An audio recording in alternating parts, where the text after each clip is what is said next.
Hello, everyone. Thank you so much for joining us for this fourth and final edition of Housing, a Gothic Tale, community conversation series where the Welcome Home Atlanta team, powered by Keller Williams First Atlanta, has partnered with Aurora Theatre in Lawrenceville, currently producing Feeding Beatrice by Kirsten, Greenidge.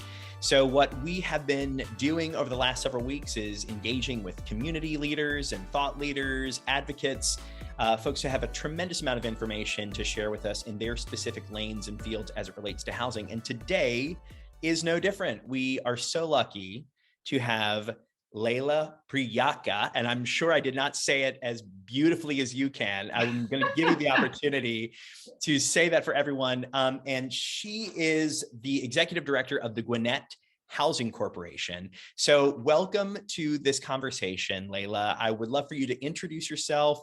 Tell us a little bit about what you do, maybe what got you to this point in terms of how you've intersected with housing in Gwinnett, and then I'll give a little bit of framework for the conversation. Great. Thank you so much for having me. I am the executive director of Gwinnett Housing Corporation. We are a nonprofit affordable housing development organization in Gwinnett County, and we really focus on creating housing opportunities for when we say low-income families, those are typically families that earn between 50% of the area median income up to 80% of the area median income. So we acquire, develop, and manage rental and units for homeownership. We have started with our nonprofit work about 12 years ago, and we had like a pot of money, $200,000 to invest, and we ended up leveraging that with $80 million in housing development activity in Gwinnett County. Yes, so we have a really robust homeownership program. We have a great transitional housing program for families experiencing homelessness. And I mean, we've just seen so many families, succeed. And this is something that's really important to me, especially the homeownership. It's dear to my heart. We see so many families who want to live in Gwinnett, whose children go to school in Gwinnett, and they just want to be able to, set their roots in Gwinnett County and call it home. So I'm glad that we can provide that opportunity for them. I love that. And that's incredible just to see, and even just hearing rather, the almost that exponential partnership or the power of the funds that you've been able to really funnel and connect with as organizations, as government dollars, as all of those things come together to support these efforts. That's so heartening to hear. And as we all know, well, maybe some of our patrons don't know, Gwinnett is the most diverse county in the Southeast. There are more nationalities represented in Gwinnett than anywhere else, which is tremendous. And so as we're talking about housing, we're also looking through the lens of equity and inclusion and ultimately belonging. So what we're going to do, Lejla, in just framing this conversation is this is the tail end of our 4-part series. And as I was explaining to you yesterday when we connected, we've been looking at these conversations through the lenses of the 5 major systems of a home and how that relates to the timeline when we're talking about housing. So our very first episode, if you think about roof and the foundation, that's the structure of a house, right? So the scaffolding of the past, what got us to where we are now. And then we spent a couple of episodes discussing the current energy of what's going on in the present. And I liken that to electricity and plumbing in a home because of the things that are flowing around and providing energy. And this last episode, we want to do a little bit of future casting. We can absolutely talk about what's happening in the present, in the past, but I think of your HVAC system, what's creating a very comfortable temperature for you. So things that we can do as those of us that are in real estate or in advocacy positions, in other lanes adjacent to housing or specifically related to housing, in preparing not only potential clients and consumers, but also a general public in terms of what we can do and learn to propel housing forward in a way that is truly equitable for everyone, that does truly provide affordable housing options for everyone, and really is conscientious about helping to build true integrated communities on all levels. So that'll be kind of the scope of our conversation today. And you got to see Feeding Beatrice last week, as did I. So I would love actually just to take a few seconds and just get your thoughts, your feedback from the show, what that experience was like watching it. Absolutely. One of the parts of that play that really resonated with me is the racial integration of neighborhoods. Obviously, that's been a contentious point in American history, since beginning. And I know that you all have addressed redlining and points in the events in the past that have Right. really prevented integration of racial integration of neighborhoods. What has kind of struck me right now is, and this is a national, phenomena, that in theory, all of us, vast majority of Americans, are in favor of diverse neighborhoods, but the studies show that once a percentage of minority-owned homes, once it reaches, I believe it's 15%, that you definitely see some of the white flight starting to happen. Right. And from the equity standpoint, what that does have an effect on that overall economy is that when a significant segment of the population leaves, sometimes investment leaves with it, and the market for the remaining subdivision or the neighborhood shrinks, which means the prices do start to go down. So it's kind of becomes a self-fulfilling prophecy. Exactly. So that's what, when all of the attention from the neighbors and from BEATRICE, how long are you going to stay here? Just the kind of fear of the unknown, that now there's an African-American family in their community. I definitely see that happening even today in our communities. And I think it's definitely something that needs to be addressed. Gwinnett County overall, it's very diverse. But I've yet to see truly integrated neighborhoods, racially integrated neighborhoods. As opposed to things that sort of become organic boroughs, right? I mean, if you think of like New York City or Chicago, it's very true, I think, everywhere, that yes, there may be in the entirety of a particular perimeter, whether it's a city limit or a county limit, there's quote unquote diversity, but are we fully integrated within our communities, or are we sort of, hovering within our own little enclaves for a variety of reasons, right? Absolutely. Right. And it shouldn't be, people do sometimes have a preference to live along people who look like them. And this is across all races. But when the problem presents itself is that when a certain demographic is now facing barriers, so there's really not much choice but to live in a certain neighborhood. And then, the effect just gets exacerbated throughout the community. So it's not just housing, but now our schools become segregated. And to give you a live example, in Gwinnett County, when I lived in Norcross, it was a Title I school, elementary school, and it was 4% white.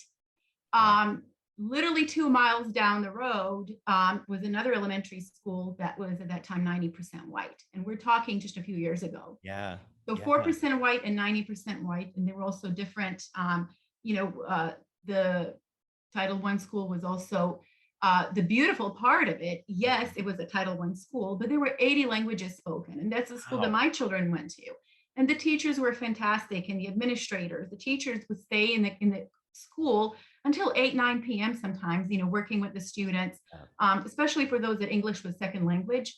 And it was just such a beautiful opportunity. And for me, looking at it as a parent for my child, to have that kind of cultural exposure. I mean, honestly, some people pay a lot of money for that kind of experience in private academy schools, for that kind of cultural exposure. But the overall perspective is that this is a somewhat inferior school, if we're truly honest with ourselves. It's so crazy. But it's just not. I mean, the performance, the students are performing equally, but there's definitely effects of things that are outside the school's scope that might affect the scores. So yes, that's why it is important for us to look at neighborhoods and integration, because it does have a compounding effect on the society.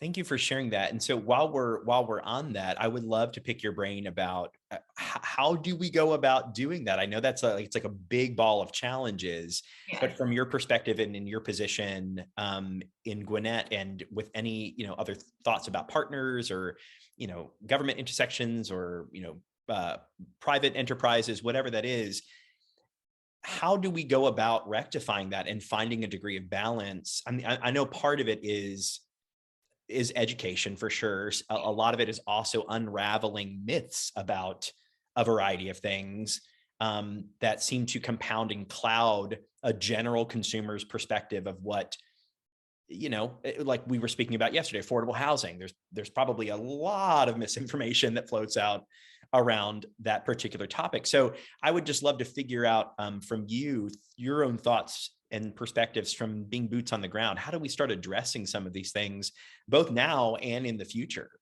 Absolutely. I think one of the things that we definitely can do is just look at our the land use. Currently, in the United States, 75% of the land is zoned for single family homes. And so what ends up happening is that, apartments are typically clustered in one part of the town or one part of the county. And nothing that there's wrong with apartments, but renters are typically more transient than the homeowners. So of course, that's going to have effect on the schools when you have 80% rental rates, as opposed to a school district that has mostly single family homes that are owner occupied. And that kind of land use, and especially in the suburbs in Metro Atlanta, 10, 15 years ago, they used to say Metro Atlanta is like a poster child of how not to do urban planning because Exactly. urban sprawl has happened. So, but it's given us a lot to learn from and to study. And the integration, I think it's very important to look at zoning beyond single family homes and multifamily rental. That's that missing middle zoning that typically in the suburbs we don't get to see. Infill housing or duplex style home ownership units, homes that are typically more affordable as a stepping stone, as a first home for the first time home buyers, so they can get into that housing market. So that's one, is the land use, the restrictive zoning that does not really allow for a lot of creativity in the housing construction. What we're trying to do is really look at the affordability component of it. Right. And to me, why is that important for us, for everybody in the society? 50% of renters in Gwinnett County are cost burdened. And that means they're paying more than a third of their income towards housing. The same for the homeowners. About a third of our homeowners are cost burdened. So when we look at those numbers, that means that their discretionary income is limited. And where does the discretionary income go towards? It goes towards patronizing local businesses. Exactly. Visiting a hair salon, or eating dinner, or taking family out to the theater. Or theater, absolutely. So the less discretionary spending there is in the community, because if vast majority of the population spends the big chunk of their income on housing, they really don't have that much left. And studies do show the higher the inaffordability, it slows down the economic growth. So it does affect all of us. And to be realistic, we're always going to have the workforce. We're always going to have, even sometimes what's considered the working poor, people who serve lunches, cafeteria, who even take care of our children for $9 an hour. I'm sorry. It's okay. For $9 an hour, or our parents at maybe $10 an hour. Yeah. They're just not going to be able to afford market housing. Sure. This is something that we are hoping to assist with our programs. Obviously, we keep our rents affordable for the workforce, for the workforce housing that we provide. But for me, a big problem right now that we are seeing in Gwinnett County and really across the country is the home ownership is really is disappearing as that American dream. Right. And what is happening is there are multiple reasons for it, right? From the supply chain issues to the housing crash that left a lot of construction companies out of business, and they never came back. But right now, the median sales price in Gwinnett County has increased by 25%. We are seeing an influx of the population from other states where they might have sold their homes, and now they come in with a lot of cash, and they're making the current population less competitive. And I just read an article in Bloomberg where there's currently $85 billion was raised by hedge funds, pension funds, to create build to rent. And we're seeing them crop up all over. Absolutely. It's happening everywhere across the country, not just, here in Metro Atlanta. And what that does is really diverts the construction resources away from Correct. homes meant for home ownership. Even typical home builders like Pulte, they are now working for these hedge funds to build these homes to rent. And talking about equity, how does one climb the socioeconomic ladder in their life? And home ownership has traditionally been that number one most reliable route, is to build that intergenerational wealth. And right now, an average American is struggling more and more to be able to break even into the market. And I don't know if you've heard from other realtors, but single family homes right now, when they get listed, we monitor the market very closely. 60 offers. Oh yeah. I mean, we just had a listing. Exactly. We had a listing of a 2-story townhome in technically Marietta, but it's closer to Kennesaw, earlier in January. Within, I'd say 48 hours, we had 20 offers on the home for our seller. And that's typical. It's because we are in that inventory shortage for sure. A typical balanced market would be 6 months of inventory if nothing new onboarded and you worked all the way through that. We're at 0.8 right now, which is just wild. In Gwinnett County, and I have some of the numbers that I can pull up, but the vast majority of these homes no starter homes are being built, period, in Gwinnett County, for example. And the ones that are being sold, they are getting cash offers, and the clients that we serve can't compete with that. Vast majority of our clients are earning 80% of the area median income, so they do qualify for mortgage. They have steady jobs, they have savings, but they might have an FHA loan, for example. And right now, the sellers having options to go with cash buyers, they're just not even considering them. How does that contribute to the inequity? Is that it really it widens that gap between the haves and have-nots, and that inequality keeps widening. Those of us who are homeowners, we are seeing our equity grow. Like I said, appreciation, they say, I think in Metro Atlanta, for an average homeowner was $50,000 in 1 year. Absolutely. But so that wealth is growing for those who already own property, but those who do not, they're remaining stagnant, and they just cannot break into the market. Correct. So what can be done about that is definitely, there are tools at government's disposal. They can create land bank authorities, and they can go in a very aggressive land acquisition strategy to acquire as much land earmarked for home ownership for first-time home buyers, for example. We have a similar program. We have 60 homes currently under construction in Gwinnett County. And those are going to be specifically for first-time home buyers. Oh, I love that. I love that. Yes. So we're excited, but it needs to be on a much larger scale. Agreed. Do you work with any clients that qualify for USDA loans? No, we have not come across any. Got it. Because that's another tool that some people are not fully aware of, because if it depends on how far you are from what's considered kind of the core metropolitan area of any given city. But there are areas and not just tracts of land, usually with homes that have been, some kind of improvement is on the land that already exists.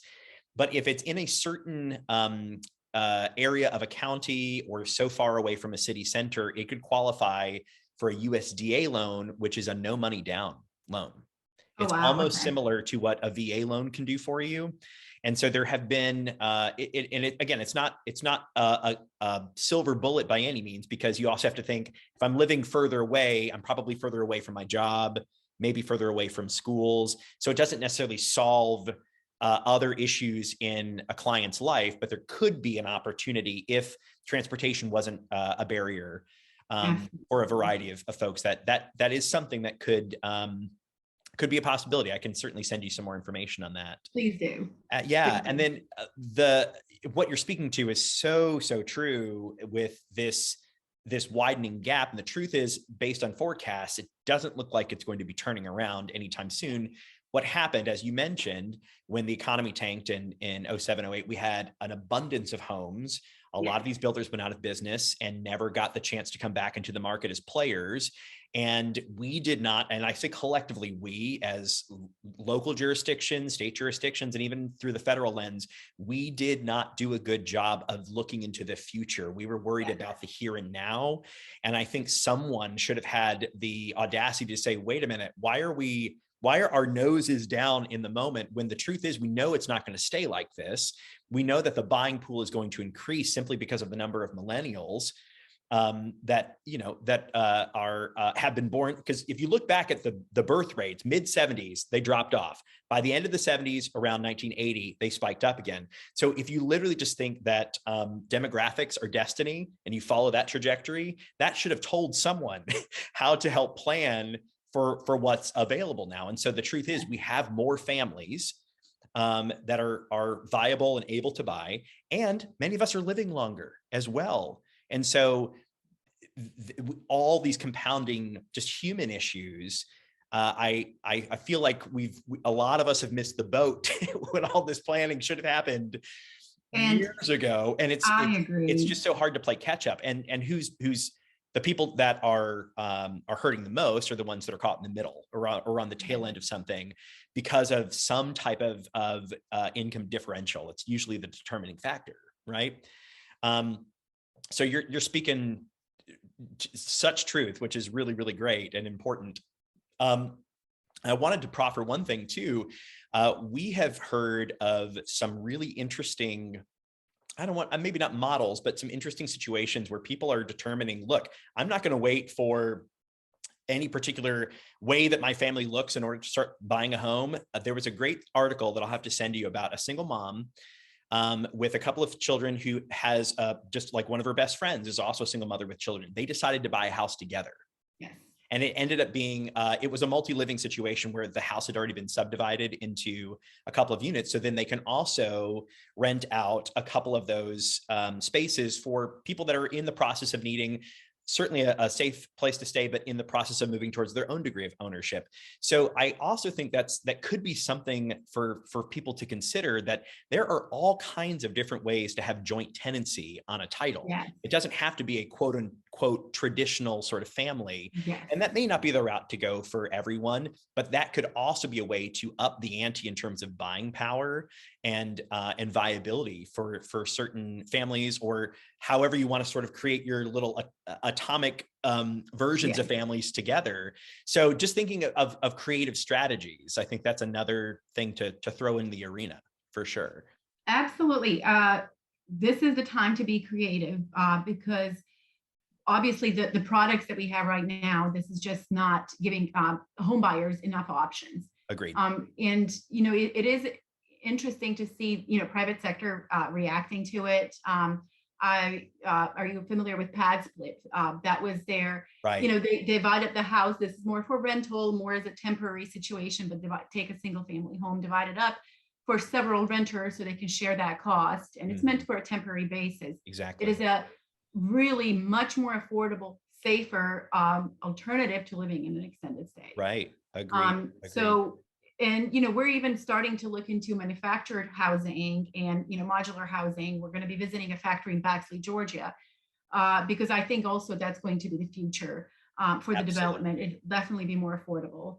I think the sad part about it is not to kind of reminisce what could have happened, but when the housing, every time that a disaster happens, just like a housing crash, I always look at it, this is an opportunity.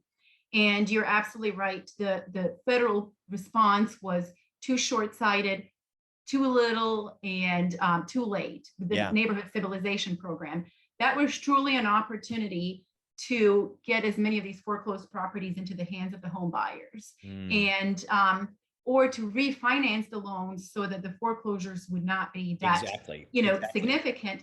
But what has happened instead is it was handed over to the Wall Street, and that's when the securitization, they allowed securitization of single family homes as a portfolio for the first time ever. And that was really the start of all of the Wall Street investment in these single family homes that have traditionally been meant for homeownership. Exactly. And that's, I think we see that, a lot of money chasing these deals, 85 billion, like I just mentioned. Oh, correct. It's up. wild out in these streets, particularly with investors, because there is no consideration for primary residency. Yes. And it's not just even on the hedge fund side of things. It's also, individual investors. And the idea of it, sort of the thought of it, absolutely makes sense, because we know the return on housing, the appreciation of housing is a great investment. That's why we do what we do and try to get as many people into homes. But when there is such a disparity between, a particular investor holding onto 10 or 12 or 15 properties to maximize some kind of investment growth, and there are the same, if not more, families that need a home, just one, you start having those questions of, something's not right here, like something. Absolutely. Right. And again, it's very difficult for me to impose any kind of moral sensibility on someone else. It's not my job to do that. But my hope is that there is an awakening. There's just a softening of a sensibility of, wait a minute. Okay. By me offloading one or two of my properties, if I have multiples, is it really going to have an overall impact on for many folks, it's just passive income, right? Is it really going to terribly alter my investment, my portfolio, whatever the case might be? Could I let a couple of those back into almost like letting a fish go back into the water, right? Because that would be a tremendous help to the market right now. Again, Absolutely. It's not going to alleviate, it's not a kill all kind of situation, but that would certainly be helpful if there was just a little bit of just sharing. Yes. And, people get stuck on one solution. And this Agreed. is such a complex problem that it really is going to take, attacking it from several different Agreed. fronts. So, people get overwhelmed when it's presented as this, problem that absolutely cannot be addressed in our lifetime, but it can, and it's just accumulation of smaller steps. What concerns me is that the rents, for example, in Gwinnett County have gone just in the last 10 years. An average rent, it has gone up from $800 to over $1,500. Wow. So that is, almost doubling in just 10 years. And wages have not followed suit. Yes. And what it's doing is it's really causing a lot more families, but the wages have not kept up, right? Exactly. So that cost burden is going up. And it really, something that is often not measured is the housing insecurity. And in Gwinnett specifically, we're seeing housing insecurity demonstrates itself with the reliance on extended stays. Yeah. Our team did a study 3 years ago, and we visited the city of Norcross extended stays. They have the highest concentration. And we knew families were using it as nonprofits who serve precariously housed families. But when we did a study, even we were shocked by the number. And we did this in partnership with UGA, and it got national attention. We found 84% of the respondents in those extended stays use it as a place of residence. Oh my God. A fifth of them have been there for 5 years plus. Yes. And they're paying upwards to $2,000 to $2,500 a month for a 200 square foot room. For a hotel room. Absolutely, for a hotel room. 84%. So we're estimating roughly there are probably 10,000 families who are working. You see school buses picking up the children. And even though they don't consider themselves homeless, they all have said in the last 12 months, we would ask them, have you spent the night in the car or with a friend? They said yes. Wow. So they go in and out of literal homelessness. And, we looked at the barriers, again, talking about equity. Forget home ownership. How do we get you into permanent, safe housing? The largest part is they have to make 3 times that rent. And the rent, like I said, has almost doubled in the last 10 years. Right. And they have to have deposit, first month's rent, last month's rent. So you basically have to have like $5,000 to move in. Exactly. And you have to have it's a non-starter. Yes, it's a non-starter. And of course, they would not be living in extended stays if their credit was perfect. So a lot of these problems, and I'm worried that we are creating a segment of our population that's going to be perpetually stuck in these extended stays. Wow. We've created programs, especially in Norcross, with United Way and St. Vincent de Paul, and we're slowly moving these families out. But, we're really treating a symptom, even though it means the world for these families who receive the assistance and get into permanent housing. We're just treating a symptom. And the reason for that is just a housing inaffordability. They cannot compete with somebody who comes in and says, I'll prepay the first 6 months. Exactly. We've even offered landlord incentives and up to $1,500 if you house our family, and we'll, pay the rent for the first 2-3 months. Right. And these are all families who work, but they would not even look at our clients. That's amazing.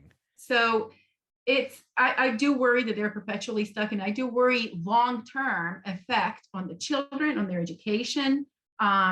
They go in and out of different extended stays, the safety, there are murders. We pull the crime statistics, and vast majority, at least for the Norcross area, vast majority of the clients that we've interviewed and served are people of color.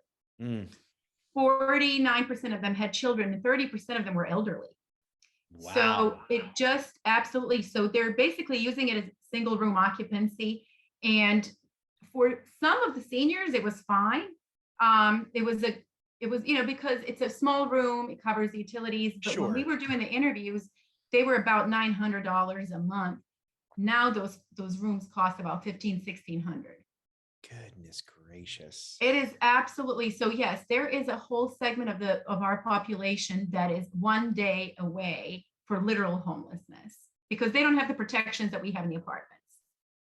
That is stunning, Lejla. That's so heartbreaking. I guarantee you the majority of citizens anywhere, but probably particularly in Norcross, have no idea that that's going on. They did not.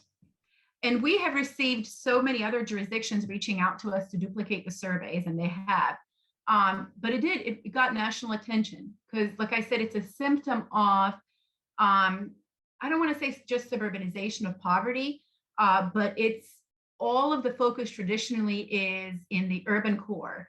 And in the suburbs, Gwinnett has the highest median rents in the metro Atlanta, and people don't realize that. I did not know that at all. Absolutely. Highest median rents, higher than Cobb, DeKalb, City of Atlanta, and Fulton. And it's just, I don't see it getting any better. Well, and again, according to forecasters, it's going to go up at least another 5 to 8% this year. Wow. That is wild. Yes. Oh my gosh. So I guess then you're absolutely right, where it has to be a multi-pronged approach to address these challenges. I'm trying to figure out how do we start talking about or getting advocates to introduce new ideas related to policy? Because when I think of policy, I literally just think of people, because policy is made by people for people, right? So how do we? Because yes, regardless of the amount of fundraising you could do, private or public partnerships you can do, it's not going to necessarily change a framework, right?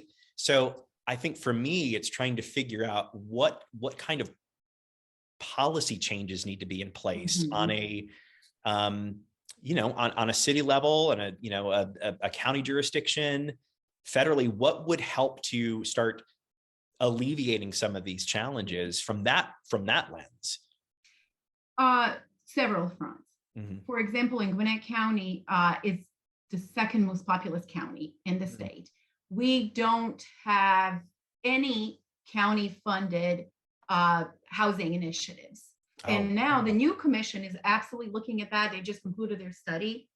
What we have presented to them is a housing opportunity bond. And what this would do is, just like the bond that was used, for example, to purchase the Mall of Georgia for $35 million, a $50 million bond could create thousands of units. And we demonstrated how we could leverage it, not just us, but any affordable housing developer, nonprofit and private, 12-1. We can bring in additional $600 million to leverage the $50 million that the county would put up over the next 10 years to develop rental and home ownership units. So definitely we need to see some kind of an investment, financial investment from the county, but on the premise that it does need to be leveraged with outside funding. Sure. That would have an impact. And we looked at our tax specialist, bond specialist. It would affect the county's operating budget by 0.17%. negligent. So that's absolutely. So that the debt service on that 15 minutes. Yes. So another one is really advocacy. For example, a lot of the house people in the extended stays, they don't know that, and even the Georgia Attorney General has ruled during the pandemic, partly because of our study raised awareness on how many people live in extended stays. Right. There needs to be more advocacy in the education that those families, if they're long-term residents in extended stays, they are covered, protected by the Georgia landlord-tenant law. So instead of being locked out after missing a single night of payment, they actually have a right to go through the eviction process. And this has been adjudicated in DeKalb, Gwinnett, and Cobb, where that was upheld. Third is to look at the zoning. And I know Gwinnett County is also studying to make it more inclusive and to encourage more diverse types of housing options. Right. Like you've mentioned before, having two households sharing the same home on a single title. We have, as a subdivision, not just Gwinnett, but majority of the subdivisions, you typically have single family homes and multifamily. And there's so much in the middle that could really work. Kind of the pad split model, that's your modern type boarding home, but it's much more better regulated. It's much more transparent. And it does offer that. It's not for everybody, but again, it offers one segment of the population a housing option. Yeah. So there are definitely things that we can be doing, looking at just some of the regulatory burden that is placed on affordable housing, and this has to be addressed at the federal and the state level. With the low-income housing tax credit units, we've estimated that just the compliance with some of the state regulations adds an additional $50,000 in cost per unit. Then it would be developed by a private sector, unregulated. So not only do we have to keep these units affordable, right? But now it costs more to develop an affordable unit. Correct. And there are ways. We need to collectively need to build consensus about it. And I think in terms of educating public in general, there is still a lot of NIMBYism, not in my backyard, still reluctance even for the apartments. Word Section 8 gets thrown out a lot. People don't even know what Section 8 is. Could you take a detour for us and explain that and how that relates to the idea of affordable housing? Because I think when people hear that, they immediately create some kind of narrative in their head that is probably not accurate. Correct. Section 8 is a housing choice voucher that is given to a family to seek an apartment or a rental housing unit. And they have to find a landlord that is willing to take the voucher. And the voucher subsidizes the rent. So the family pays what their ability to pay, 30% of their income.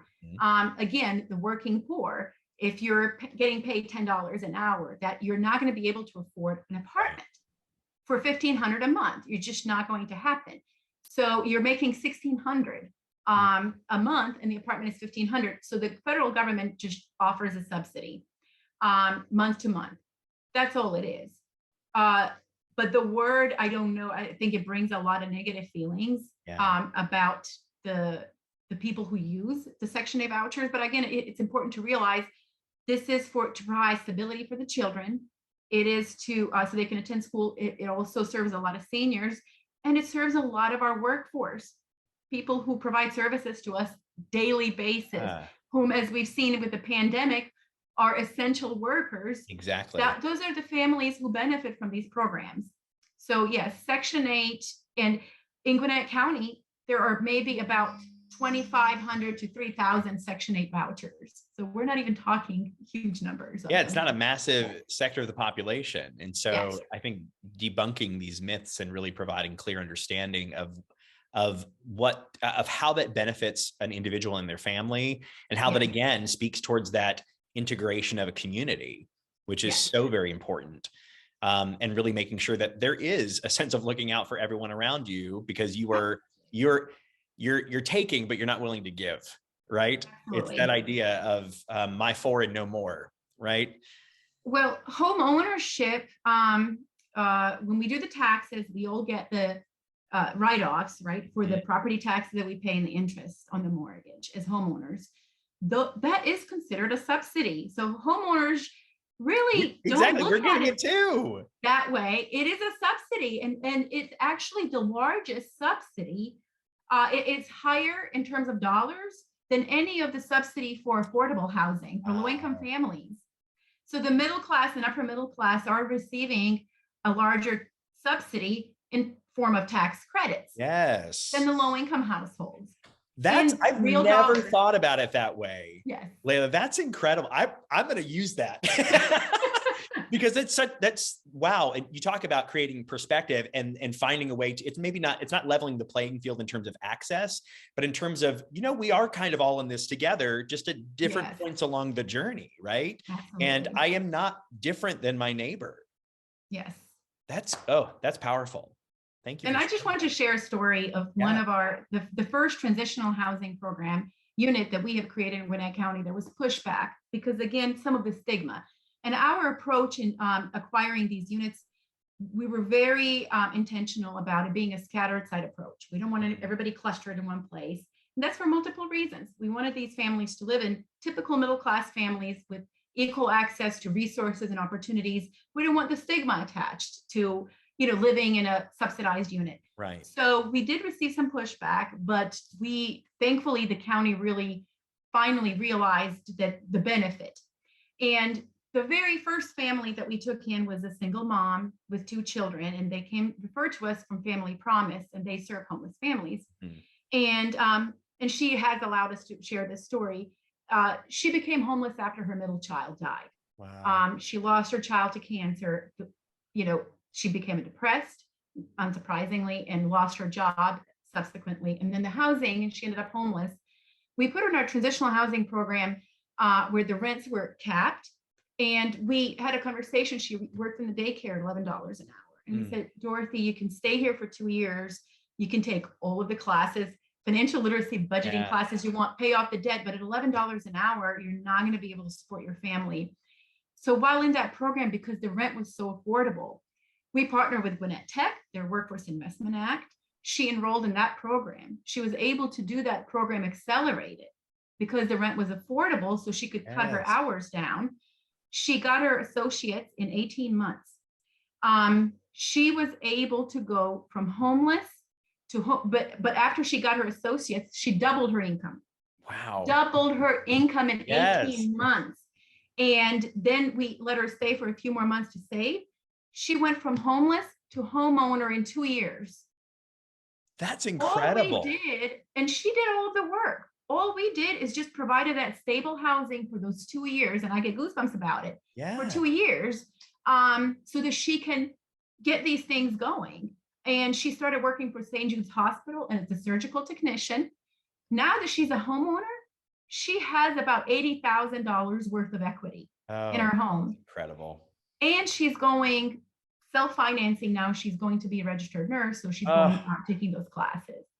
So just the impact on not just her, but her children. Yes. And then the impact on the overall economy. She went from somebody who utilized the services to now being a homeowner and adding to her, career. We've had residents whom we've just opened the doors to contracting, for example. Yeah. And some of our residents went from public housing to moving out into the private sector, creating jobs and employing people. I love it. And again, being from consumers of these public programs to job creators.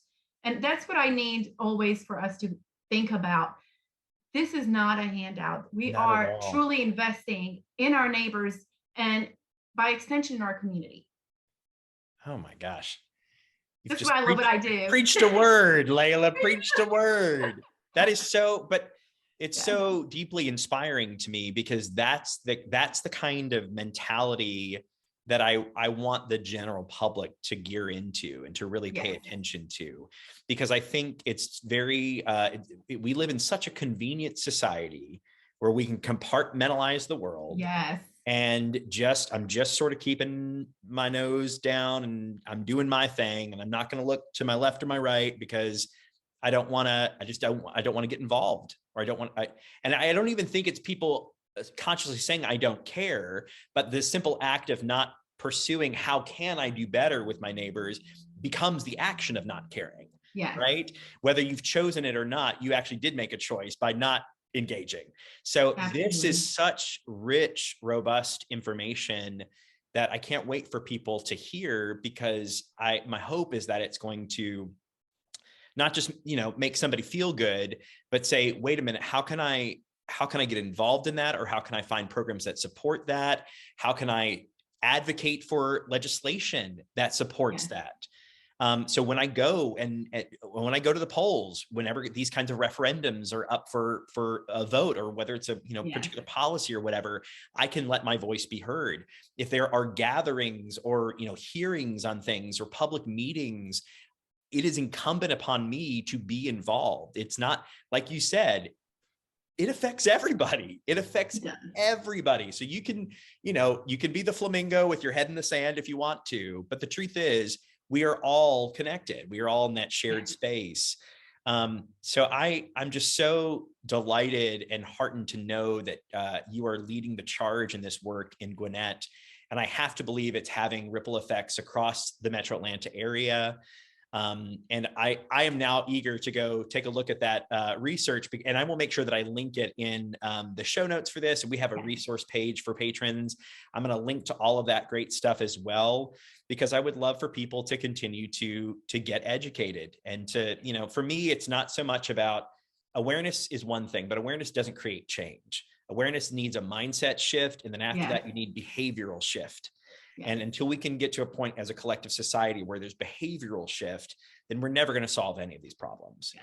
I think that's what we're trying to aim to do with these conversations. So we'll go ahead and wrap up. I'm so grateful for your time and your energy. My pleasure. I enjoyed this conversation. Incredibly, I'm going to say effervescent. There's like a light about you, and the ease at which you are able to communicate these realities and challenges, and even layer it all with hope it's very inspiring.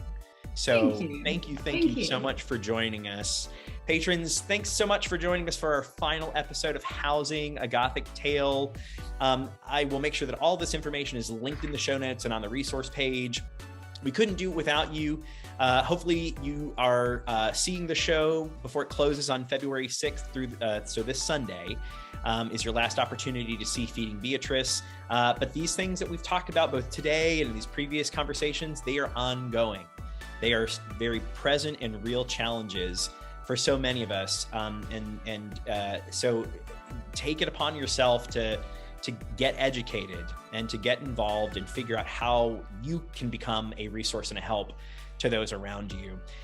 So thank you, Lejla, for joining us. Thank you. Thank you so much, Aurora Theatre, for your opportunity to partner. I'm Justin with the Welcome Home Atlanta team, powered by Keller Williams First Atlanta. We hope to see you at the theater, or we'll see you in the digital space. All right. Take care, everybody. Bye. Bye.